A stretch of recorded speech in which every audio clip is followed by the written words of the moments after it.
After spending 30 days in the spirit realm, I want you to meet a man who can now switch on the ability to see into the invisible world. Learn how he uses this gift for emotional and physical healing, and how he teaches others to turn on this gift. Join Sid on this edition of It's Supernatural. Hello, Sid Roth here with Jonathan Welton, and I am so intrigued with people that can see so clearly into the invisible world. But you know what I'm even more intrigued with? If they can help you see clearly into the invisible world. My guest, Jonathan Welton, wasn't supposed to be here. His family was complete, but his mother, during a worship service, the Spirit of God speaks to her, and what was she told? Well, my parents had had 2 children already, a girl and a boy, and there was about 5 years difference between my older sibling and myself. They had finished up having kids, and the Holy Spirit surrounded her, and she heard in her heart the Lord was asking her, does she want to have another child? He has someone who wants to be born at this specific time for a specific purpose, and that she could choose either to have me or not have me. And if she chose not to, he would have someone else who would have me, but that he was going to have me born at this specific time. God has a specific purpose for you. You are not an accident. You're not a coincidence. God has something so special for you. Keep listening, because Jonathan Welton has got insight into a gift of the Spirit called discerning of spirits that very few people understand, and everyone is supposed to understand. As a matter of fact, when you were 19, you're minding your own business, you go to a meeting where there's a prophet, and he singles you out. What happened? Well, he asked me to stand up, and he begins to speak a word of prophecy over me. He says, Jonathan, the Lord's going to give you the gift of discerning of spirits. He's called you as a seer, which I didn't know what that was at the time. And he said, you're going to begin to discern spirits more than you ever wanted to, which at that point I had never wanted to, so anything would have been impressive. Yeah. So instantly I had this impartation where I received this prophetic word, and it started to happen. I started to see things in the spirit. What was the first thing you remember seeing? I remember seeing a bookshelf that was in my house and seeing fire on it. And as I went over to it, the Lord told me there were specific books on there that I needed to read. And so I began to pull them down, and they were from different leaders that taught on the prophetic, taught on discerning of spirits. And the Lord was guiding me into the books that I needed to grow and learn in this gift at that time. What is discerning of spirits? Well, discerning of spirits is one of the 9 gifts listed in 1 Corinthians 12, and it's actually been a gift that's been given a bad reputation. It's not just discerning darkness, but it's discerning the presence of the Holy Spirit, their heavenly spirits, angels, the human spirit. We all have a spirit, Sid, so I can discern your spirit, I can discern people's spirits in stores or on the street. And then there's demonic. So there's 4 types of spirits. Does every believer that's filled with the Holy Spirit, do they have this potential to move in this direction, and can it grow? Definitely. It's there are some who are called as seers, some who are called with the gift of discerning of spirits. What is a seer?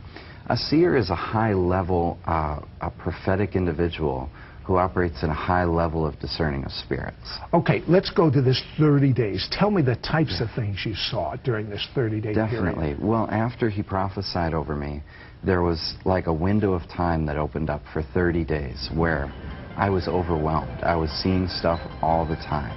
And I'd walk down the street and I'd see serpents wrapped around certain buildings, or demonic beings on top of certain buildings. You were seeing things and probably didn't really understand what you were seeing.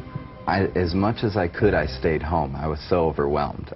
Were you afraid? I was not enjoying this experience, definitely. Yes, it was quite overwhelming, quite scary. If I went to a store, I'd see objects stuck in people at times, swords, spears, arrows, and I didn't understand what I was seeing. So I kept reading, asking the Lord, what is it that I'm encountering here? I'd go to services where there was worship going on, and if the worship got cut off, like if the speaker comes up to share, and the worship got cut off at a time when it shouldn't have, I would see angels crying. Really? You know, that happens a lot.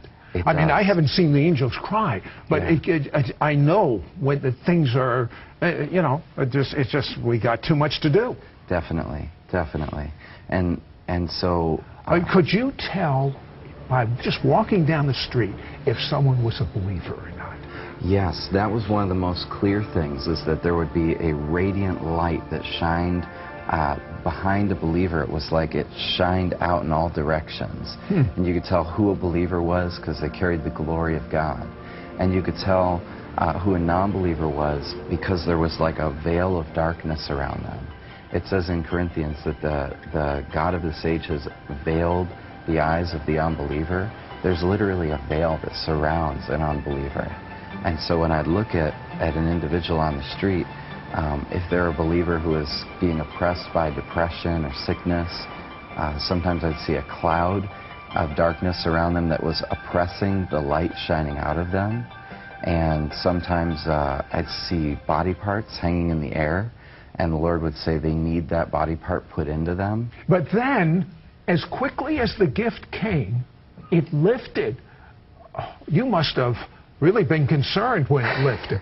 I thought maybe I had done something horrible. I said, Lord, what exactly was that all about? Why 30 days and then it's stopping now?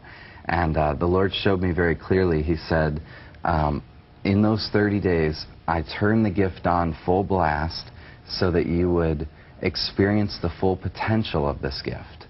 And now I'm going to turn the gift off because the Lord wanted to teach me how to stir it up, how to activate it, how to turn it on and turn it off. Because we're not supposed to have it on all the time. Why? Well, it says in Revelation 1 that John was in the Spirit on the Lord's day. That means he wasn't in the Spirit all the time. So there are times that we should move into the Spirit, and then there's times when you and I just have lunch. And so I don't have to be afraid of you when we have lunch and say, what is he saying coming out of it? That's right. And people have that perspective sometimes. Which I don't, by the way. I'm just teasing. But I want to find out about people that have these spears. And when you pull them out, how the healing comes. But the fact that he knows how to turn it on and turn the gift off, and he can mentor you. To my knowledge, there's never been a book, and he has exercises in this book to activate and help develop the gift that's already in you. We'll be right back after this word.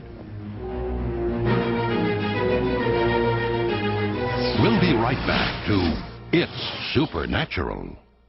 Hello, Sid Roth here with Jonathan Welton, and Jonathan had the most miraculous thing happen. A prophet said that he was a seer. That means he can see into the invisible world, and that for 30 days his eyes were opened, and he could see. He could tell if someone was a believer, if they were a non-believer. He would see words. What type of words might you see over a person? Well, I saw a lot of words that might say depression, unforgiveness, bitterness, resentment, fear, things that usually that were negative. When you see the words, is it like just the words? Is it like a chalkboard? Or what do you really see? Well, sometimes it would be written on an object that was stuck in a person. You might see we use the phrase, and someone's been stabbed in the back.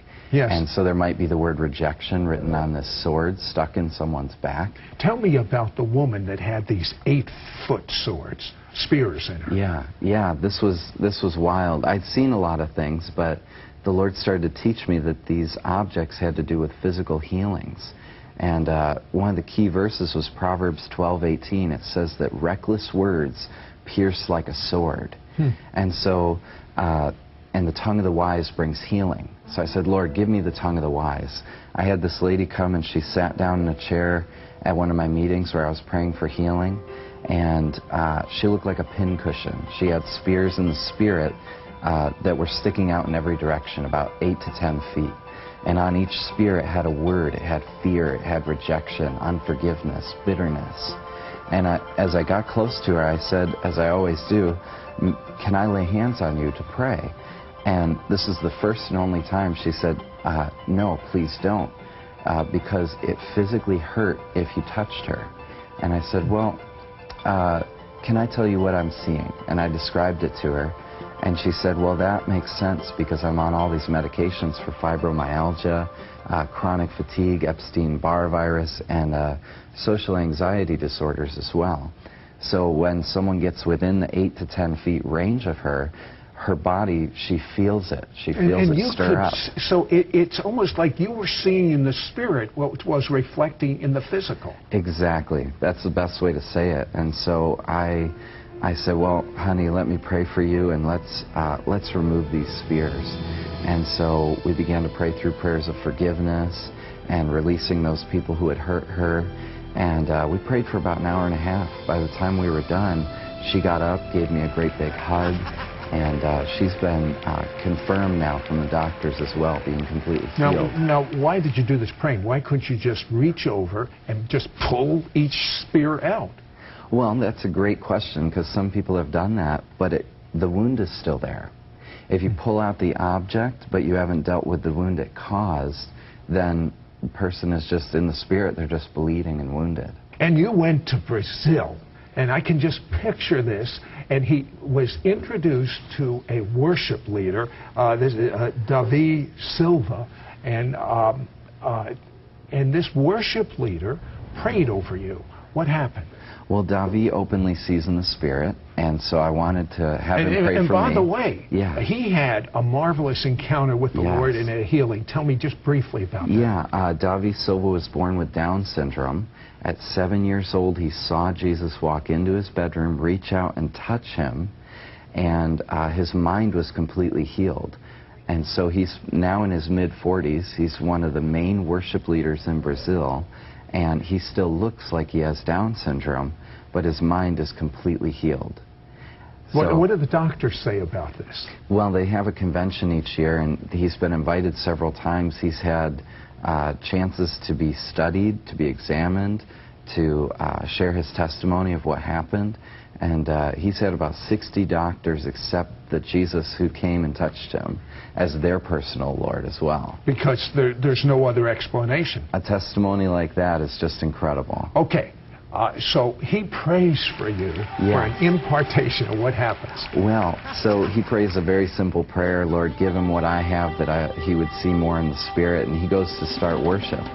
Well, I'm standing near the front row, and I see 2 15-foot angels on the stage like I'd never seen before. They were actually surrounded by fire that came out of them about 6 feet. So they're 15 feet tall, they have 6 feet of fire around them. And I'm not thinking, oh, this is wonderful. I'm thinking, I'm scared out of my mind. I need to get away from this. But in that moment where I'm thinking to run, I see the angel closest to me start walking towards me. He puts his hand out and he touches my chest, and I hit the floor, curled up in a ball. I feel this fire cover my body. I'm laying there making a pool of sweat. I have my nice clothes on. I'm in Brazil on a cement